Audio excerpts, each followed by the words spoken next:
अहंकाराची उडी काही कामाची नसते, कारण वेळ आली की टप्पा येतो आणि टप्प्यात आला की माणसाचा कार्यक्रम होतो.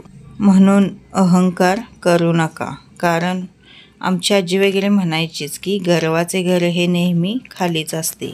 गर्वाने सर्वांना तुच्छ लेखू नये किंवा उतू नये मातू नये माणसानं. आपण माणूस आहोत, जनावरे नाही आहोत. त्यामुळे माणसाने एकमेकाचा विचार करून वागलं पाहिजे. आता सध्याच्या तर कलियुगामध्ये कसं आहे तर प्रत्येक जण आपापलाच विचार करतो, दुसऱ्याचा विचार करत नाही आणि प्रत्येकाला पैसा प्रिय झाला आहे. त्यामुळे माणुसकी विसरलेला आहे. नमस्कार मैत्रिणी, श्री स्वामी समर्थ, शुभ सकाळ.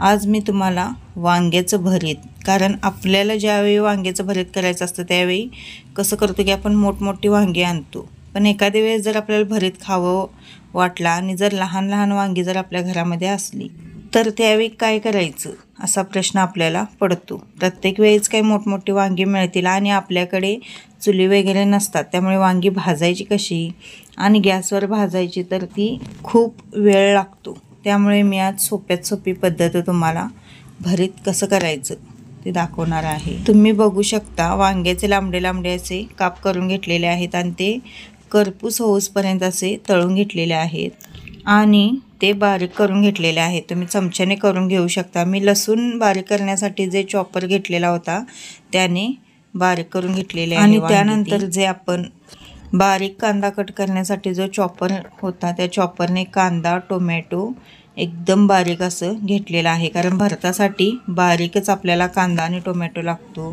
त्यानंतर त्यात थोडीशी हळद, मीठ आणि चटणी घातलेली आहे. तुम्ही गरम मसाला किंवा चाट मसाला घातला तरी पण चालेल. कोथिंबीर बारीक चिरून घातलेली आहे आणि हाताने मी आता सगळं एकजीव करून घेत आहे. चमच्याने एकजीव करतो ते पण चमच्याने एवढं व्यवस्थित एकजीव होत नाही. त्यामुळे मी हाताच्या साहाय्यानेच असं एकजीव केलेलं आहे आणि किती छान प्रकारे आपलं भरीत तयार झालेलं आहे बघा. आणि कलर तर खूपच मस्त आलेला आहे. आज भरीत आणि ज्वारीची भाकरी असा बेत आहे. खूप दिवसांनी मैत्रिणींना असा बेत मी केलेला आहे आणि यायचं आहे सर्वांनी वांग आणि भरीत खायला. आता भरीत माझं तयार झालेलं आहे. त्यानंतर मी भाकरी करत आहे. आज तुम्हाला माझी भाकरी करण्याची पद्धत मी या व्हिडिओमध्ये दाखवणार आहे. माझा भाकरीचाच व्हिडिओ माझ्या चॅनलवर सगळ्यात वर आहे मैत्रिणींनो. जवळजवळ मला वाटते 2 वर्ष झाली मी तो व्हिडिओ टाकलेला, पण अजून पण वर माझा तोच व्हिडिओ आहे.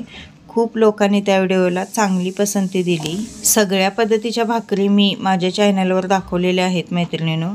ज्वारीची भाकरी, बाजरीची भाकरी, तांदळाची भाकरी 2 पद्धतीने मी दाखवलेले आहेत माझ्या चॅनलवर. भाकरी करत असताना उतवणी खूप महत्त्वाची आहे. उतवणी म्हणजे जे आपण भाकरीमध्ये गरम पाणी घेतो ती महत्त्वाची आहे.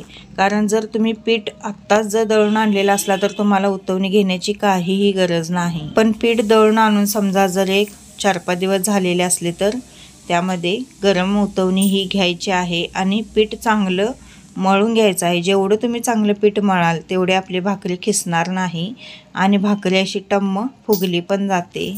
व्हिडिओमध्ये मी दाखवत आहे तुम्हाला 5 बोटाच्या सहाय्याने आणि आपल्या मनगट असं दाबून भाकरीचं पीठ व्यवस्थित मळून घ्यायचं आहे. शक्यतो भाकरी भाजण्यासाठी लोखंडी तव्याचा वापर करायचा. माझ्याकडे लोखंडी तवा नाही त्यामुळे मी ॲल्युमिनियमचा तवाच वापरते. पण लोखंडी तव्यात किंवा बिडाच्या तव्यात केलेली भाकरी खूप चवीला लागते. माझ्याकडे ॲल्युमिनियमचे 2 तवे होते त्यामुळे मी एक भाकरीसाठी केलेला आहे आणि एक चपातीसाठी तवा केलेला आहे. आणि अशा पद्धतीने भाकरी आपण थापून घ्यायची आहे. 5 बोटाच्या सहाय्याने आणि 2 हातांच्या सहाय्याने भाकरी थापून घ्यायची आहे.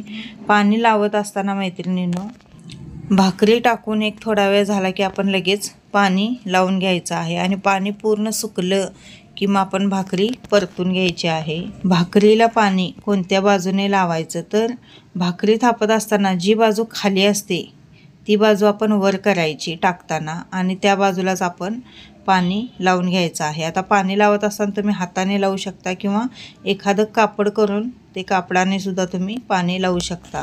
नवीन नवीन भाकरी शिकत असताना मैत्रिणींनो एकदा कसं आपल्याला भाजतंच बघा. मला सुद्धा भाजलेला आहे. माझ्या हातावर तसाच वण अजून पण आहे तो. ती बहिणाबाईंची कविताच आहे की आधी हाताला चटके तेव्हा मिळते भाकर. त्या म्हणीप्रमाणे अगदी बरोबरच आहे. हाताला चटके आधी मिळतात आणि नंतरच आपल्याला भाकरी येते आणि त्यानंतर भाकरी पूर्ण अशी भाजून घ्यायची आहे. मी गॅसवर भाकरी भाजत नाही, तव्यामध्येच भाजते. कुणीकडे भाजले आहे नाही बघून त्या बाजूने व्यवस्थित भाजून घ्यायचं आणि नंतर मग परतून टाकायची. भाकरी बघू शकता तुम्ही कशी टम्म फुगलेली आहे आणि भाकरी अशी फुगली तरच चांगली लागते, नाहीतर अजिबात चांगली लागत नाही भाकरी. आणि कच्ची भाकरीसुद्धा मैत्रिणींनो चांगली लागत नाही, अशी एकदम मऊ मऊ भाकरी चांगली लागत नाही. त्यामुळे अशीच भाकरी एकदम टम्म फुगलेली आणि कडकडीत भाकरी करायची.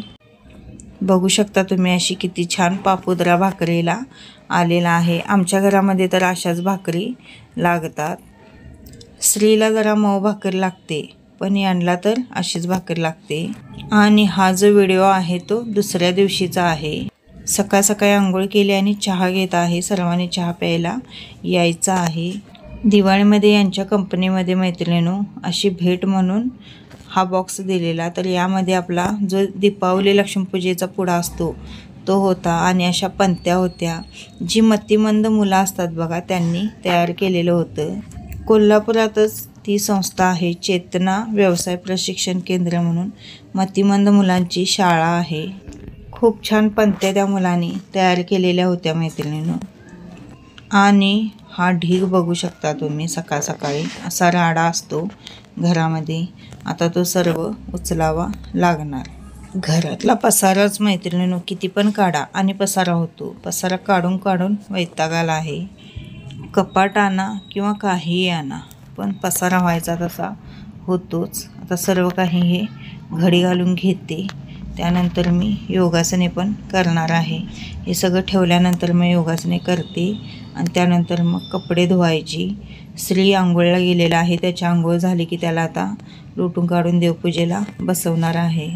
कारण मी जर देवपूजेला बसले तर मग दुकानात जाण्यासाठी भरपूर वेळ होणार. थंडीच्या दिवसात भरपूर अंथरूण आणि पांघरूण लागतं मैत्रिणींनो, कारण की थंड वाजत असते. त्यामुळे काढून तेवढी अंथरूण आणि पांघरूण काढतात बाहेर. आणि याची शाळेची कपडे बघू शकता तुम्ही. रात्री आल्यावर कधीही घडी घालून ठेवत नाही. इकडं फेक तिकडं फेक आणि मग सकाळी जाताना सगळं हुडकत बसतो. सकाळी किती पण लवकर उठा, पण 10 ते 11 कधी वाजले हे कळतच नाही. कारण एवढं असं फास्ट टायमिंग सकाळी पळतं ना की काय असं म्हणावं लागतं की 10 वाजले इतक्यात असं म्हणावं लागतं. कळतच नाही कधी 10 वाजले कधी 11 वाजले. आणि तक्क्यांचे कवर वगैरे बघू शकता तुम्ही. 2 ते 3 दिवसाला असे काळवंडल्यावाने होतात. आता ते धुवायला घेते कारण भरपूर घाण झालेले आहेत. त्यानंतर आता कपडे धुवून घ्यायचे आहेत.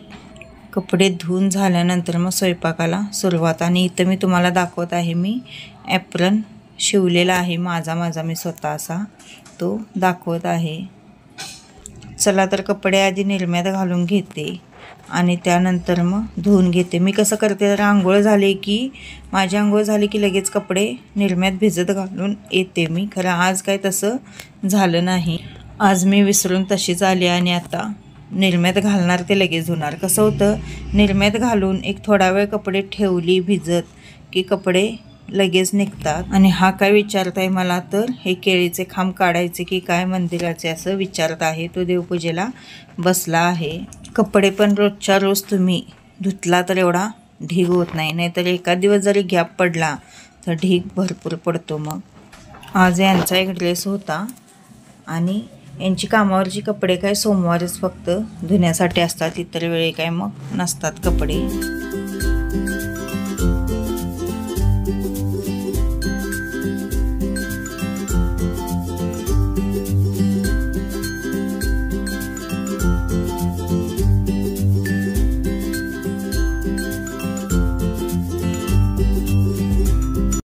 मैत्रिणीनं आत्ता आवरून गेले नव्हते तोपर्यंत आणि ही पॅन्ट इथं पडलेली आहे बघा. असा पसारा घरामध्ये असतो. आणि सकाळ सकाळी मी अशी देवाची गाणी लावते टीव्हीवर. त्यामुळे काय होतं तर आपल्याला काम करण्यासाठी पण उत्साह येतो. आणि या साहेबांची इकडं देवपूजा चालू आहे. रात्री भांडी घासले नसल्यामुळे मैत्रिणीनं सकाळी ढीग घासला भांड्याचा. आणि हे ॲप्रन मी शिवलेलं आहे बघा. खिसा वगैरे केलेला आहे ना, कापड शिल्लक होतं त्याचं केलेलं आहे आणि मुद्दामना निळा असा कलर घेतलेला आहे, म्हणजे मग खपते त्यामध्ये. आज देवपूजा श्रीकडे आहे, धुणं वगैरे झालेलं आहे, सडा रांगोळी झालेले, स्वयंपाक करून घेणार आहे आता. ते गेलेले आहेत कामाला.